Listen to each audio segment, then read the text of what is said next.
path to healing and transformation. Oh, so boy. We're at. A journey here. A journey. How long has your journey been? 14 years, God willing, next Wednesday. That's going to be so awesome. And you have somebody coming down? Yes, I have someone, one of my spiritual advisors is coming down from Norteño, northern New Mexico. And In celebration, huh? And yeah, we're going to have a little celebration down here in Albuquerque, maybe go out to dinner. I'm very, very honored and very, very blessed that this is what my life looks like today. And I get to honor the men and women that helped me during this process. Because I couldn't have done it without them. That's so cool, there's bro. no way that I'd be sitting here today. Yeah. There's no way that I'd be sitting here today. We've talked in previous episodes where every single cell in your body will regenerate at least once, including your bones, in 7 years. And that's so cool. That's happened for me twice now. So you're twice removed from alcohol. I'm twice removed. No cell in my body has ever experienced a drug or a drink. That's so cool. Congratulations. Thank you, bro. Thank you so much. That's God. That's not me. So we're going to talk about the path to healing and transformation, and then embracing a higher power in your journey, which the embracing part, being able to fully embrace something. This always gets me. It's like, I don't think a lot of people have that type of relationship with God where they feel like they could embrace him or her, like where you could walk up to God and there's always the man upstairs. He's angry at me. I'm doing bad shit. I'm an addict. If I get my life straightened out and get it figured out, then hopefully God will like me. Yes. It's that old religious terminology when God is, and I love what Jesus said. He just said, "Come unto me, all you who are weary, all you who are laboring." You're laboring, you're vacuuming when it's unplugged. That's the labor part. You're just spinning the hamster wheel of life over and over and over and over. And Jesus is like, "Come to me." Like he's like, "Come to the Father, come to God." He's waiting for you. He's open arms, loving, caring, ready to embrace you as the prodigal son. Fantastic. I think you nailed it, especially in regards to my... There's a lot of shame and guilt that goes along with the destruction that we cause in our addiction. And how could a God love something as bad as me? And learning that embrace, learning that acceptance, learning that humility along the way, it doesn't happen overnight, but we are discussing experiencing some true freedom here. When I start to embrace that higher power, when I start to believe on the inside, this thing could love me back. One of my spiritual advisors told me once, "Duane, you can do this because you can love God."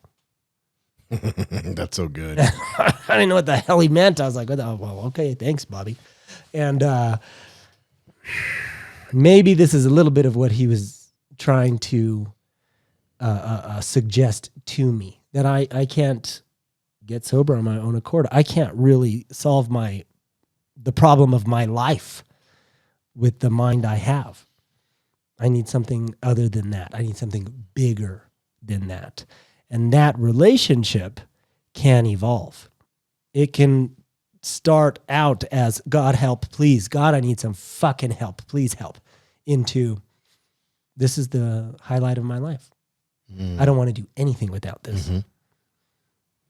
Embracing God. Do you feel like whenever you have, as an addict, whenever you have this pivotal moment, and we've all had those moments where near death, get out of an accident, whatever it may be, these life-changing, all of a sudden you have this profound awakening or this profound, I need to fucking change. That moment. And you've had them, we've all had them.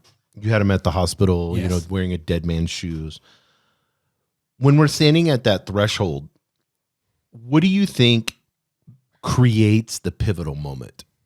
Like what is it? Just you're so past yourself and all that's left is God? That's a difficult question to answer. I know that not everybody gets the opportunity to experience or be conscious of their pivotal moment. Sometimes pivotal moments are happening and people die. Should you pray for that moment? If you're an addict, Absolutely. but Yeah. it's like, If God, grace me with this moment, Oh this my window gosh. of grace. Yes. Yes. Can I experience that before I die? That I love articulating it that way. It's just a window of grace. Yeah. It's yeah. just a window of grace. You've said that. It's this small little window that's available to me, but God made that available to me. I don't know why. That time, that moment, I was willing to listen. I was willing to do something different. But I do know that I was more broken than I'd ever been. Well, the Bible says that God gives grace to the humble. Very good. Yes, very good. So I finally humbled myself enough to say, I need help. I humbled myself enough to say, I cannot solve this problem. I love that. I've been trying to stop drinking for a decade, and it's still not working. Everything imaginable, whatever it is, therapy, treatment, courts, relationships, no relationships, jobs, add to the list, unemployment. Yeah, add to it. Doesn't matter. Nothing worked, and it wasn't until I got right sized and started asking something other than Duane to solve this problem. So, okay, let's stop there because I think this is really important before we. And nothing worked because there are addicts out there right now that they've tried 1,000 times and nothing works, and that's where you're just like, fuck it. Mm-hmm. Yeah, get that fuck it moment. Yep, yeah. Take a fuck it all pill. Yeah. How do you get to the point? And we're going to talk about humility and all that. God gives grace to the humble. How do you get to the point to where, like in your own personal life, where you're like a recognition that all you're trying is futile? That Duane can't fix this, that he's fucked. Yeah. And no amount of trying is going to fucking fix this shit. We'll say, I'm willing to let go of something, but when I let go of it, I got fucking claw marks in that thing. And usually in order for me to get to the point of recognition of this is not working for me, I've banged my head up against the wall countless times. And that's just the way we're wired. I asked one of my good buddies, how come I got to always eat shit and almost die before I learn the lesson? And he said, that's just who you are, Duane. That's the way you're wired. And unfortunately, that moment that that pivotal moment that we're talking about here in regards to changing your life, usually something super drastic has to happen. And simultaneously, a bottom like that needs to take place without physical death. Yeah, I like that. Yeah. You got to get really close to dying, but if you die, you missed it. You missed your moment. And the sad truth is, especially in alcoholism or especially in drug addiction, is most people die. The numbers are really bad. It's like 17% of alcoholics make it to some type of recovery. 2% of the 17% actually stay and change their life. So when you're talking about a window of grace, that's exactly what it is. I don't know why the hell I got it, why I was gifted this thing, but I do know that I was willing to do whatever it takes not to die drunk. And I think it's the whatever it takes. Absolutely. That's bringing in the higher self. Another way to articulate that is complete willingness. I was beaten, broken, bloody, black and blue all over. Your ego was done. My addiction beat everything out of me. I had nothing left. And so I became completely willing to no longer assert the ego, to no longer play the game, to no longer say, I got a little bit of moxie, I can figure this out. It's like I was telling you the other day, I was doing some training, and one of the guys I was training, he was kept denying that his life was shitty. And I told you about this, but I asked him, how much is your bank account? And he said, I have negative $200 in my bank account. I was like, you have a shitty life right now. You can't provide for your family. What if emergency hits right now? What are you going to do? What do you have? If you're living from paycheck to paycheck or you're negative, you have a shitty life. Like, period. Like, let's not sugarcoat this. No, it's very high anxiety. Yeah, so, but he kept fighting. Like, and I was thinking of that just now. That same Ego. feeling of like, I'm fine, or I can figure this out, or Yes. it's not that bad. My addiction's not that bad. At least I'm not like those homeless people sitting on the corner, you know? Yes, that has been said countless times. I'm not that bad. I'm not homeless underneath the bridge. Yeah. I don't even have that. I just black out alcoholism. occasionally. I'm not It's not that a big bad. deal, Yeah, and there's little hope for the individual's recovery. Well, If- it's so wild because you can see the puff upness, you know, like he puffed up. Mm-hmm. This person I was talking to puffed up and got physically mad at me. Yeah. I mean, he didn't try to hit me or anything, but you could see him kind of like, you know how guys will kind of ball up a little bit? It's the same any animal defense mechanism. Yes. Cats will literally push their fur up and then turn sideways to make themselves look bigger. Yeah, it's a defense mechanism. You touched him where he was vulnerable. You touched and him, I you told touched him, his I was soft like, spot. would your girlfriend or wife want to be, if you were your girlfriend, would you want to be with this type of man that you are now? Absolutely not. Yeah, exactly. No, he So I can't was provide. like, what are you doing? I was like, why are you watching 8-9 hours of sports a week?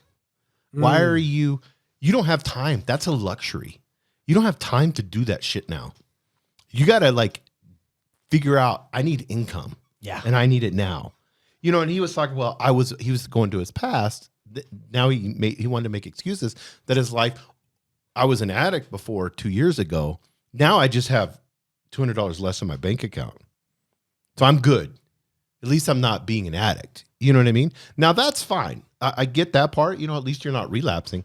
But negative $200 in your bank account, let's work on that. Mm-hmm. If you fixed your addiction for 2 years, you know, or worked on your addiction, you haven't relapsed for 2 years, why can't you fix your bank account? The issue. Why does it be one or the other? Yes, the issue in regards to what we're discussing today, embracing a higher power, is the words, I know what's best. That's what I'm getting at. Yes, good job. Yes, thank you. For an addict, Yeah. those words are poison. I know what's best. I'll figure it out. I will force this into existence. Force this into existence. Dude, I do this all the time now. I do this fucking- now. The biggest mistakes of my life, Jay. Sober. Dude, Sober. I will force a square Yes, peg into a yes. circle hole. Absolutely. Absolutely. The biggest mistakes of my life I have made sober, and it's because I've tried to force my will into existence instead of being right-sized and inviting God into the process, inviting God's timeline into the process. You know what? I want it now. Actually, I fucking wanted that shit yesterday. I'm going to make it happen. And because... Do you know how many fucked up situations I've made happen? Bro. And God was nowhere. I had no prayers. No, that's just I me. just saw like me and my will. saliva coming out of my mouth, and I want that. I'm I'm taking going to it. buy that, or I'm going to take that. I want that so bad, I'm taking that. Yeah. Absolutely. That's the spirit of Cain. That's the spirit of Cain. Yeah, we did a whole podcast on and that. that rises up inside of me. And if I'm possessed by that, I'm blind and I have little hope for my in that moment. There's little hope for my recovery. In that moment, there's little hope for me asking for God's help.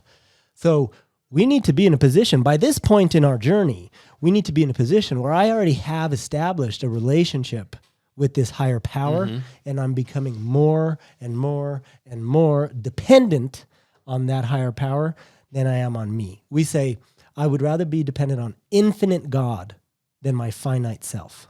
Yeah, that's so good. I like infinite abundance. You have been helping me with this big time lately in regards to the apartments. I like infinite abundance solving this problem for me than my finite, minuscule little brain. Yeah, my little brain can't figure this out. I'm trying. I have to bring God in. I'm trying, and I keep smashing up against a brick wall. Nothing's happening. Yeah, it's like what part of me wants to take complete 100% control of the situation? My ego. Yeah, My ego. and needs that guy control. never works. That He's a fraud. very He's good. a fraudster. Very good. That guy gets drunk. Yeah, That guy turns to his addiction. that guy can't. My guy can't hold a relationship. That guy can't hold a relationship. That guy wants to find hacks and Shortcuts. shortcuts. That's that guy. And he only wants to do things that make him look good. Very good. Yes.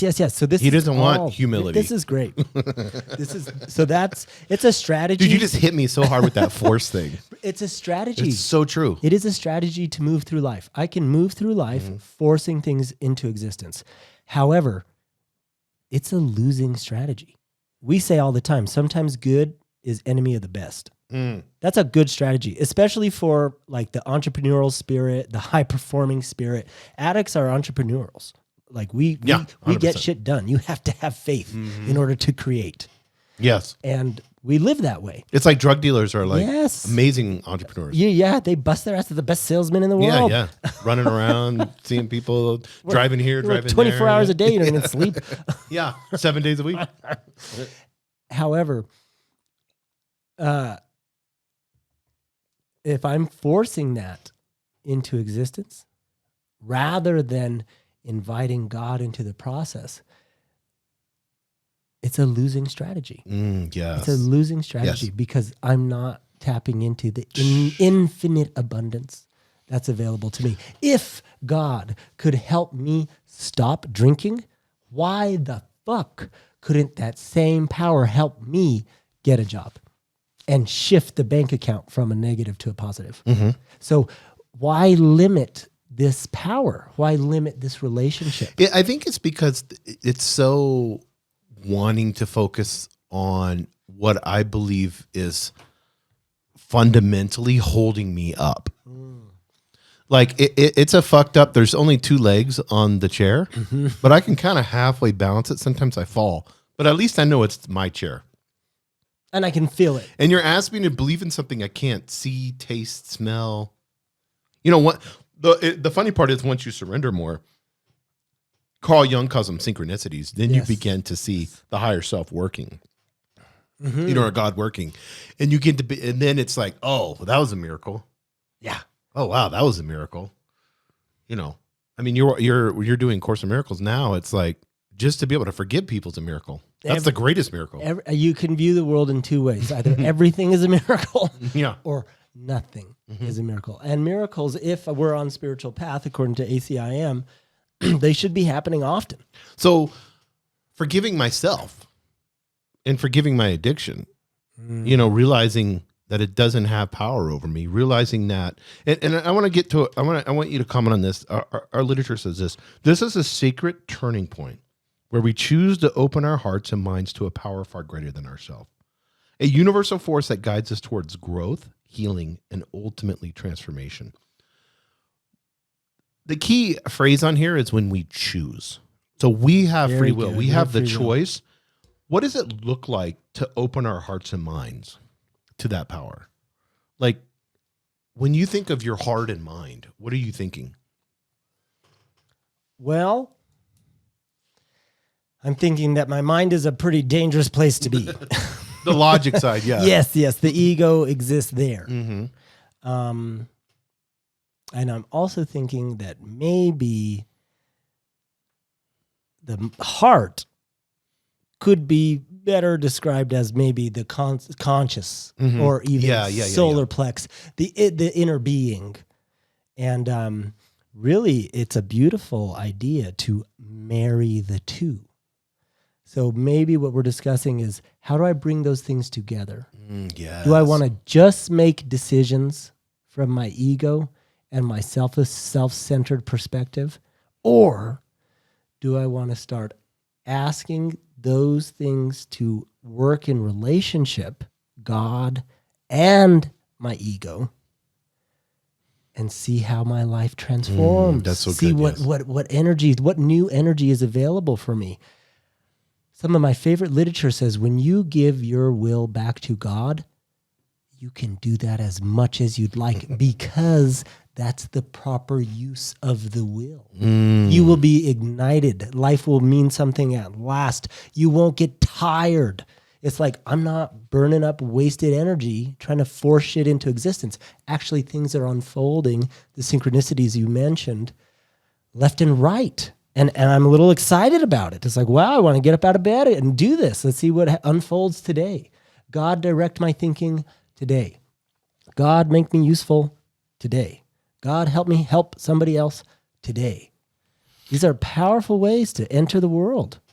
Yeah, when I think of heart and mind, it's like, for me, it's like surrendering the mind to God and then opening the heart. Yes. So, I need to open my heart to allow not just to receive love, but then to give love.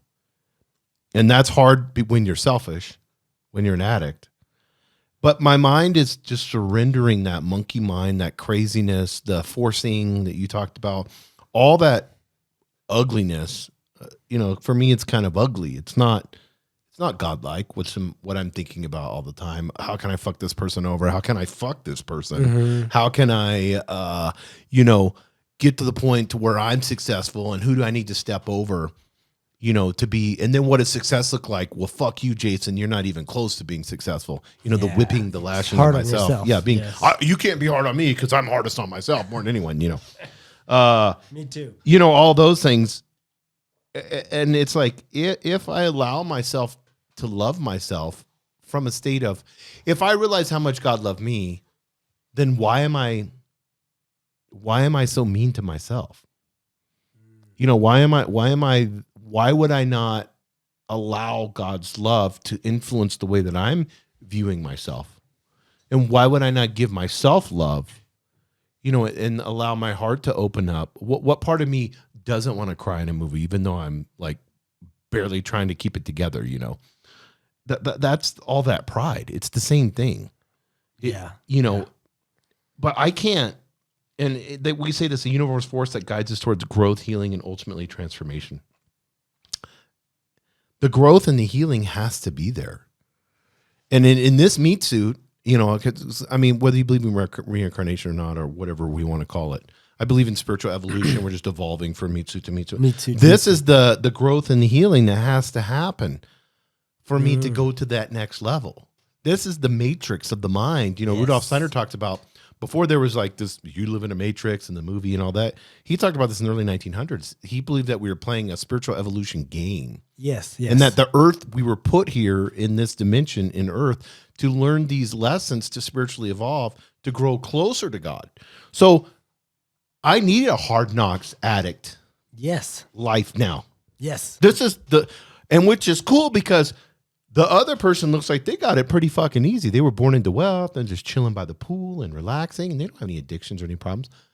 I'm pretty spiritually evolved if they're going to throw this shit at me. Buck, yes. You see what I'm saying? There's a responsibility to this, and I think I can fucking win this game. Yes, you can, and you are. You are winning this game. One of the most beautiful things I ever heard was this little tiny blonde woman who was traveling, and she said, I think God made me alcoholic. I think he made me alcoholic that's okay. because that's the only thing that was going to get me back to him. That's the all things work together for good. Yes. I had to go through that hell and walk that uncomfortable journey in order to have a mini death in this particular meat suit. That's the alchemy. And be reborn into something new that is actually humbly asking for help. The addiction turned into the goal. I became willing to ask for help. I became willing to live a different type of life. I became willing to seek, to be a seeker of spirituality. So do you think that the growth, because everybody's growing and healing and learning, so you think the growth was the addiction? That's the catalyst. That was the catalyst. Propels you. Yeah, yes. That propels you to grow and heal. And then ultimately transform. And now it has transformed, and I wouldn't have experienced any healing without that catalyst. What a wild idea. That only universal force has that type of timeline and understanding. I can't plan that. I want people that are in their addiction right now to understand this. And this goes to the next part of here.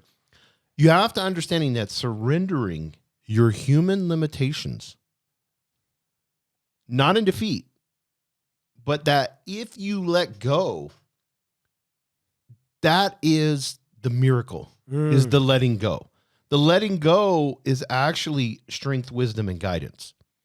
That the letting go is actually the wisdom that you need. Yes. Not letting go and saying, fuck it, I'll kill myself, or fuck it, I'm done with this. No. This is a letting go of surrender and in humility. What does that look? I mean, you've talked to hundreds of people and counseled hundreds of people going through addiction. When you talk to them about this part, this letting go, what do you tell them?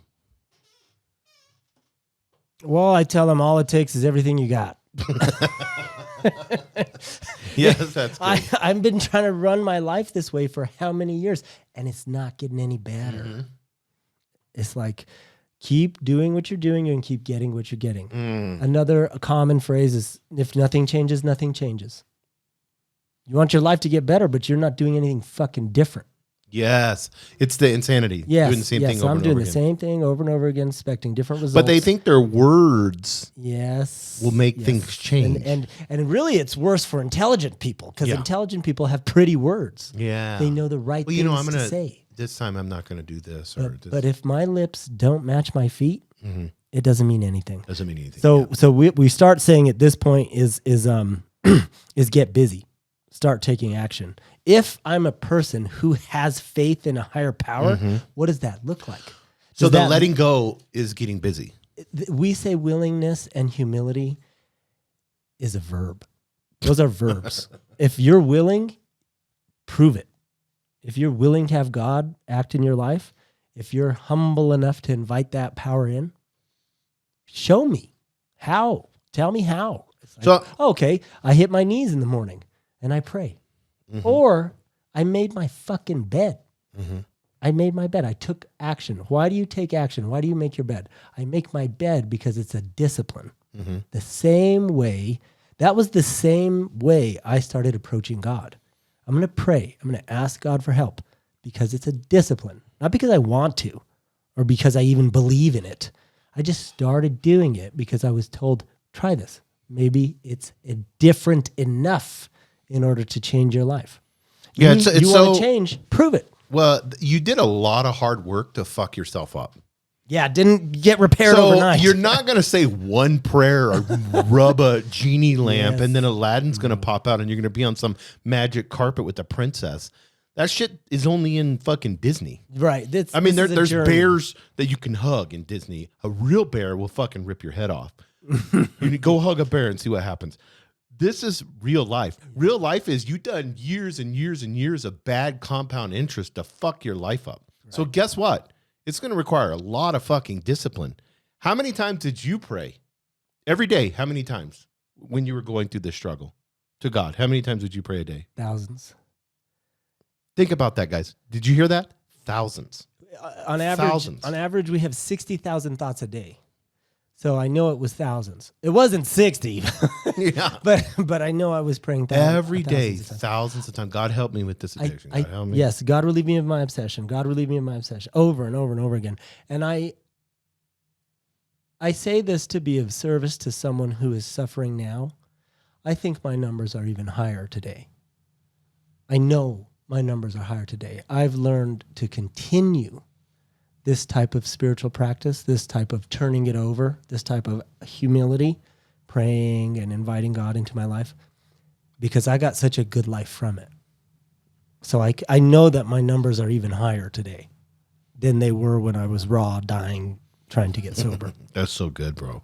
I don't know. I don't say that to boost myself up. I say that to let someone struggling who's listening know this is available. And it's like a spiral upward, like getting sober or getting, recovery. That's not the end all be all. Like it continues to evolve. My life continues to grow. I can continue to expand. I can continue to learn. I continue to tap into this infinite abundance that's around me. If it's infinite, why the fuck would it stop? Why would I just plateau one day, be like, that's enough. Yeah. I'm healed enough. And I'm so honored to get to do this with you and share the connection that we have, because I know that's how you approach your spirituality. Yeah, 100%. I know it's like a hunger, and it's like I want to learn. And if I'm not doing something that's educating me spiritually, what the fuck am I doing with my time? Yeah, exactly. But everything I do, I want it. And yes. you pointed that out. I didn't even realize that the other day. The shit I'm doing in my life is all spiritual. Like spirituality just creeps right in every work, time. relationships, traffic. Yeah, everything. It's wild. It's a new lease on life, and that's growth. I love it. And I that's want healing. it to all be spiritual. And because maybe that's available for me today because I've practiced this letting go. Enough. Don't get me wrong. I still force my will. I wake up selfish. My alarm clock goes off, goes me. Right. Fuck everybody else. Yeah. Me. So it takes daily work in order for me to get into this position of letting go. What am I letting go? I'm letting go of my desire for control. I'm letting go of forcing an outcome. I'm letting go of having it to go Duane's way. I have 3 fucking kids, bro. Do you know how hard it is to let that shit go? Messy house, screaming child. You know exactly what it's like. You raised 4 of them. Yeah, you raised 4 kids. That's a young person's game. That's a spiritual I can't practice, handle that bro. anymore. It's a spiritual practice. If I force my will on them, they're going to hate me. Yeah. So now it just looks different today. I'm not dying drunk, but I don't want to be the tyrant of my house either. Yeah, they may not hate you, but They'll fear me. they'll fear. Yeah, and that's worse. Yes, they'll fear me, and I don't want that. I want to experience love with them. I want to experience an embrace with them. But it's such a paradoxical thing, bro. If I can do the letting go, I finally start tapping into real strength, real wisdom, real guidance. I didn't have to figure out with my finite little brain. Wisdom is collective. Duane is not enough to solve this problem. Duane's not really enough to raise his kids either. I need help, and I'm more than willing to receive the help now because my life expands as a result of my willingness to seek. When I say I know what's best, that's poison. Yeah, the expansion only comes through the letting go. It's very paradoxical. It's fantastic. It's fantastic. And then our literature says it's a step that transcends the confines of our ego. So I want us to get this contraction, the confines of our small little tiny ego. Think of a small little room with no windows. It's the step that transcends the confines of our ego, inviting us into a spacious realm where miracles of change are not just possible, but are eagerly waiting for us. Do you not think that God, universe, whatever you want to call it, is not wanting to bless us? But you're not going to give, I was at your house for a party or whatever. I gave your kid a cookie, right? Because he asked me for a cookie. It was awesome. My child knows who the nicest person is in the room and how to manipulate But if them he would have done into that getting a 10 cookie. times, eventually I would have told him no. Sure. Yes. Because as an adult with wisdom, seeing past what could happen, I know what would happen. In the future. He would eat 10 cookies, but then he would be puking. Yeah. And it would be my responsibility because I gave him 10 of them. Sure. 2's fine. Anything past that, I probably would have said no. You know what I mean? Absolutely.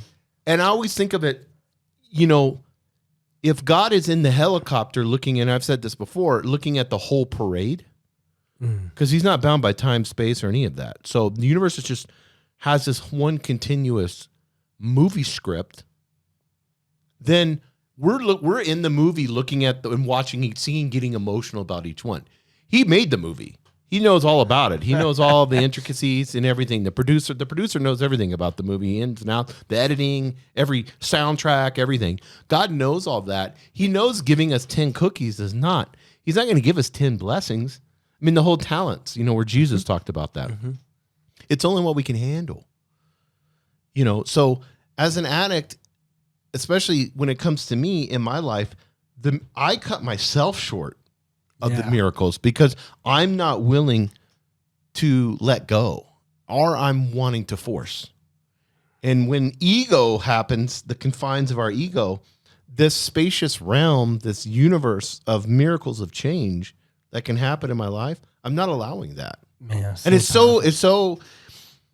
like so silly. Absolutely. Yeah. It's very profound what you just shared, bro. It's hit me hard. Some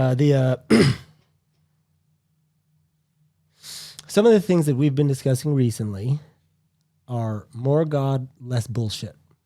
Mm. More Yeah. God, Yeah. less bullshit. That's kind of like my prompt right now. I love That that comes one, from yeah. my spiritual I love that advisor. one, yeah. And that's a mantra that I want to take with me throughout the day.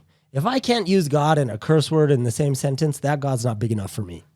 So get beyond that. Yeah, more God, less bullshit. More I love God, it. less Yeah. bullshit. Another way to say that. Well, it is bullshit. Yeah. It's Yeah. bullshit because it's a pile of steamy fucking bullshitting. Yep. That's all it is. It's junk.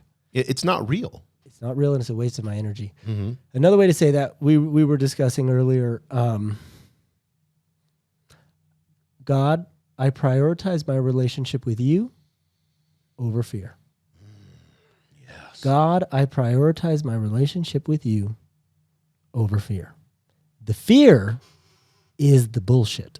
Yes. The fear is the not real. That's my conditioned mental pattern of contraction, confined space, and it's millions of years old. Yeah, It's billions of years I don't old. want to mention any words, but we had this happen a couple years ago. Stay confined. Stay in your quarters. Small. Stay small. Hide. Yes. So Fear. That's fear. Let's just approach this from a biological standpoint. You know, I'm really passionate about this because of my work. I work in I'm an executive health coach, and I like guiding people through a fitness journey while incorporating spiritual principles, expansion-based principles. So let's say I'm afraid. I'm frightened. I'm living in my bullshit. My cells, molecularly, are contracted. They're small. They're tight. Yes. When I'm afraid, my whole body knows I'm afraid. And then you have helped me tremendously with the articulation of this. When I'm inviting source in, let's say I get you in the gym. You start breathing. You start exercising. You start, out of necessity, honoring the present moment. Because what you're doing is Requires intensive. that, yeah. Yes, what you're doing requires the present moment. So the thinking mind, the fear goes away. You're honoring the present moment. You're exactly where you're supposed to be. Literally, the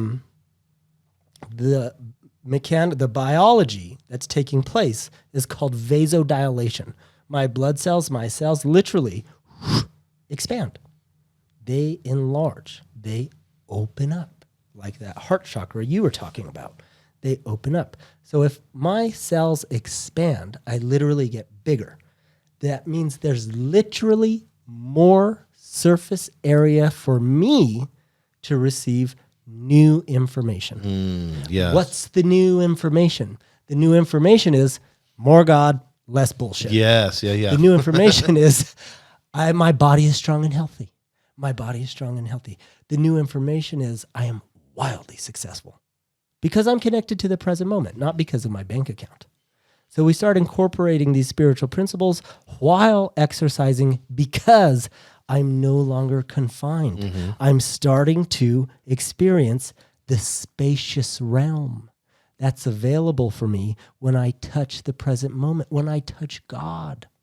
Bro, I didn't know that's what I was doing. That's what I was doing 14 fucking years ago when I started running in the woods. I started running in the woods praying for help. And I was touching moment of letting go. I was touching God. I was letting go of my old life. Right. I didn't know how to let the addiction part of me die. And I just started asking for help. And my cells were expanding. I was inviting something bigger in. There was more of me to receive this. I couldn't have done it if I stayed confined, if I stayed afraid. It wouldn't have worked. And that's what we do. That's what we're here to do. We're here to expand. And I think this is really important is people need to find out whether it's affirmations, whether it's prayer, whether it's running in the woods, whether it's going for walks. You know it inside of yourself what works. It will resonate. And letting go. Yes. Yeah. And you need to try a bunch of different things and see, like you said, see what resonates, what's resonating with your higher self. Maybe it's the walk around the block. Maybe it's sitting at a park bench. I don't know what it is, but it's like you said, a lot of it requires physical, going on hikes, whatever it may be. But if you're super obese and you can hardly walk, maybe it's walking around your house or going on YouTube and doing, one of those sit exercise things, where you sit in a chair and you move. They have those on YouTube. I don't know what it is, but but you got to do some experimentation. Very good. That's a very good suggestion. Seek what works well for you. Running in the woods is not going to work for everybody. That's guaranteed. But a gym is easy. A gym is easy. Just go every day. You're an addict. Just get addicted to going to the gym every day. It's a great replacement, I tell you. You could go to Planet Fitness for $7 Yep. or whatever and just go every day and just do the machines that are there. Really lightweight. Just get moving. Do what's necessary to find the present moment. Yeah, get on the treadmill. Listen to our podcast or other podcasts. Yeah, absolutely. Absolutely. That's what we do now. I wake up first thing, get on the bike, and it's spiritual development in my ears. Yeah, what else are you doing? It's that simple. Well, I don't want to go too crazy here because we're going to start getting into the specific steps and kind of go through humility and what it looks like specifically. We kind of gave you the macro view right now. So I think this would be a good time to pause. And we're going to do part 2, basically, will be this next one. Fantastic.